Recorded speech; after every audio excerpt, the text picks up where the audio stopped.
Hello again, everyone. We got some Candylab cars to extend the collection. These are very basic looking vehicles. Their quality control is not the greatest, but they're funky looking. And I've collected enough realistic cars to realize those things generally don't look perfect either. Alright, so these are meant for 3-year-old kids and up, like Hot Wheels. There's the branding, there's some legal schmiegel stuff, more of that, and this, I guess, part R stocking number, R376. I can't make any sense of their coding. It's weird, they don't really tell you what the car is, but, you know, you got an image. On the website, you know, it just says Blue Racer, which is a good description. I just kind of feel like that should maybe be on the product or the box at least. Anyhow, they have a website you can order directly from. So the Candycars, there are other smaller toys. They have a diecast base, and then this is screwed in, of course. There's a magnet because they have some trailers you can tow, and then it's got plastic wheels slash tires, same piece of plastic, kind of like Hot Wheels, and they're really inset, which kind of gives them an interesting look. This one has these cool shiny red wheels, and then they're literally made of wood. Alright, so they're painted, so you're gonna have some defects like that little dent and stuff like that, and then you might see, you know, some gaps and stuff like that because this wood warps. So, but this one is actually pretty. It's on the better side of the ones I've seen. The gap is very tight. Granted, there's a little bit of dent there and whatnot, but I like how the headlights, there are 4 milled out, holes, and I think they have stickers in them. Yeah, it's not paint, but they're so recessed, I have a hard time thinking they would fall out. And if they did, you could just paint them anyways. Okay, so we got the nice Tampo painted yellow stripes. They carry across to the back. Probably the whole thing is printed and then they glued on the top. So one other problem with this brand is they don't bag their cars. You see all this, the black? That's literally the cardboard scratching the paint off as it vibrates during shipping. So be mindful of that. You're not going to get a perfect toy from this brand because they don't protect the product from being scratched by the paper. But as I mentioned, they're handmade, so it doesn't bother me too much. At least that. Okay, and then there's an 8, and that's Tampo printed as well. So there's no stickers that can fall off that I've seen so far. Oh, well, no, I don't think those will fall off. This is a sticker, though, a really shiny foil sticker, as you can see, hopefully, as it catches the light. It's literally like a red mirror. And it seems like, I don't know if that's glue? A glue mark? What is that? Let me get a little eyelash Q-tip. I don't know. I guess this may be just, you know, whatever they use to press the sticker down. Wait a second, is that hollow? No, never mind. Yeah, you know, it does look like glue residue. So maybe there's a little dab of glue, at least on the ends, helping to keep the sticker in place. But yeah, that is some kind of glue. Maybe you want to just not wipe it, or you're gonna have to wipe it a lot to get all the glue off the outside. Anyways, I don't know. I just anticipate maybe the sticker will fall off, but it should be pretty easy to add red paint in there anyways in the future. But this one's actually pretty good shape. And they are rolling toys. They are meant for 3-year-old kids, so they roll pretty well because they're kind of hefty. Alright, so that's the Racer. And now I'm looking forward to getting this one, the Sheriff one. It looks like a 1970s SUV. And then there we go. The part number is T641. And the Sheriff logo, Candylab logo. They have a mix of boxes. Like this one is a fold box, and that has a cardboard spacer in there. But this one obviously is a slide out box. So I'm not sure what makes them decide to use a slide out versus a folding box. But anyways, this one has a pull tab. Actually, let's see if there's more legal stuff there. Alright, so this helps, I guess, pull it out? Not really. Right, just do that, right?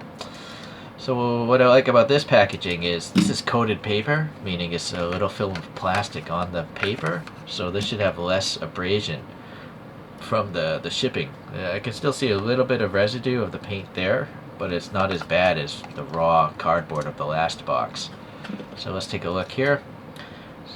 So now you'll see the bases are a little different. This one doesn't have the tow hitch, It's kind of weird. I almost feel like this shouldn't have the tow hitch because it's a race car, and this should have a tow hitch because it's an SUV, right? I suppose you could just do a simple swap. It looks like... No, wait. I think... No, the wheels and the holes are in the same place. You know what? Let's... Oh, there's a magnet here, so... I was thinking I would just swap them right now. But without a hole here, I can't put the magnet there and then tow a trailer. So I might as well just leave them the way they are. This one... They both say I'm a Candycar, Candylab, and then Candylab Toys. Patent pending and designed in Brooklyn. And they have the, you know, stampings, extra ribbing for extra strength and pleasure, apparently.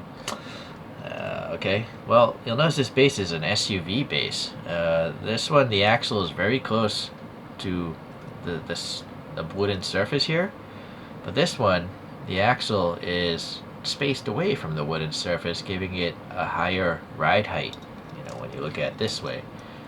So this one, I guess, is supposed to be a tight tire gap. In the realm of realistic toys, it's not, but this one is definitely a higher riding tire gap, as you can see. And now this one, you have these like dished out, almost like bowls for wheels, and then they actually printed Candycar Industries on the tire area, which is kind of nice. They both have exposed axles like Hot Wheels, and this one's probably going to roll a lot better because it is heavier, so more inertia. So this, we have this, I guess that's a maroon. It's not metallic, it's just a maroon paint. You can see again some of the wood imperfections. This is nice though. Look at this tampo printing of the front end. It's got 3 colors, right? So that's really cool. I almost feel like maybe the headlights are too close to the shade of the grille. Maybe they could have had more contrast there. But I guess then they might have a problem with the black openings. Anyhow, the side stripe here is, I would say, a cream color, light yellow. And then we have going more towards orange for the sheriff info and call 311. And then again, at certain light, look, the window kind of vanishes under bright light, but this cream color on the white, not sure if that's the best contrast.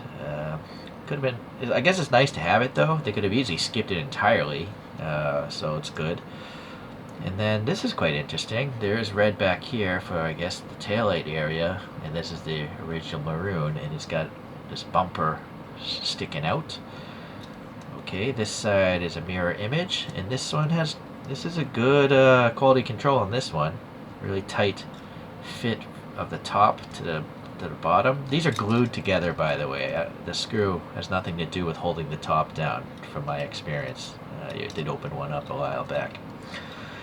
And then the highlight again, I guess, is this light bar.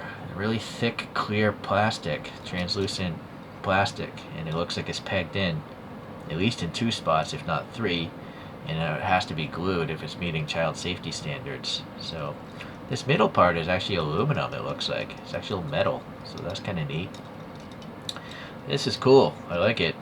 I like it more than the racer. They're just a little different, you know, totally different things.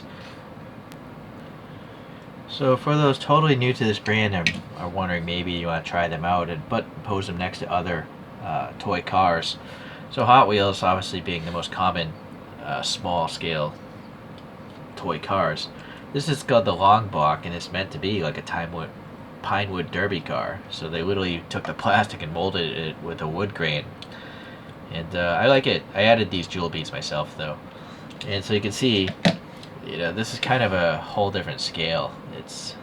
These are supposed to be around 164.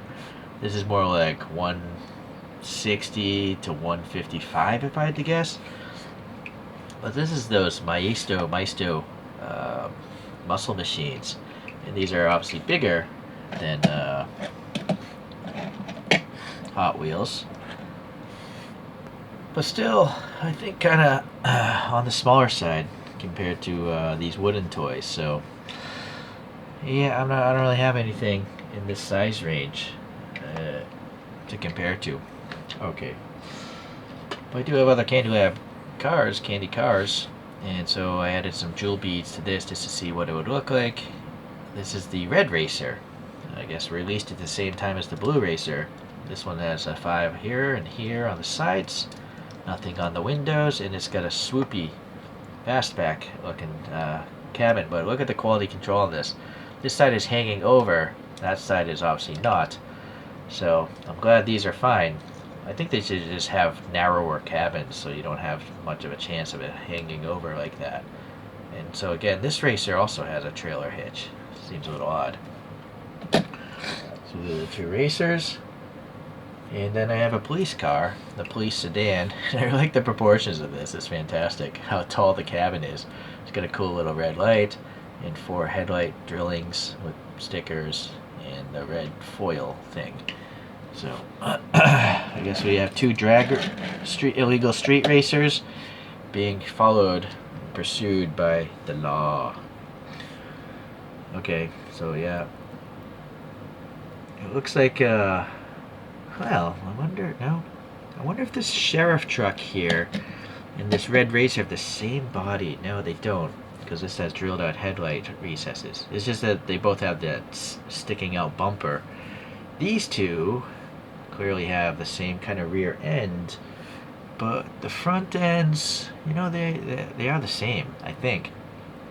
So I think just the cockpits are different between this police car and the blue racer, and the wheel colors, of course. Oh, but oddly again, the police car doesn't have a trailer hitch, whereas the race cars do. Kind of feel like they should be flip-flopped.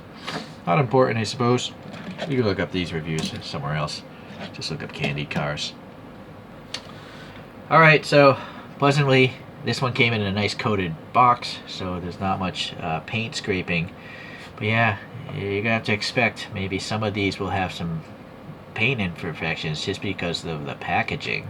And then you have to expect a hand-cut wooden toy. You're gonna have little dents, and you're not gonna have perfect flat-to-flat surfaces in some instances, or possibly an overhanging cabin. But I'm really happy with these two, so I'm gonna collect some more. Probably get one of each of their cuttings. If you like this stuff, stay tuned, and time to knock on out of here. Lame joke.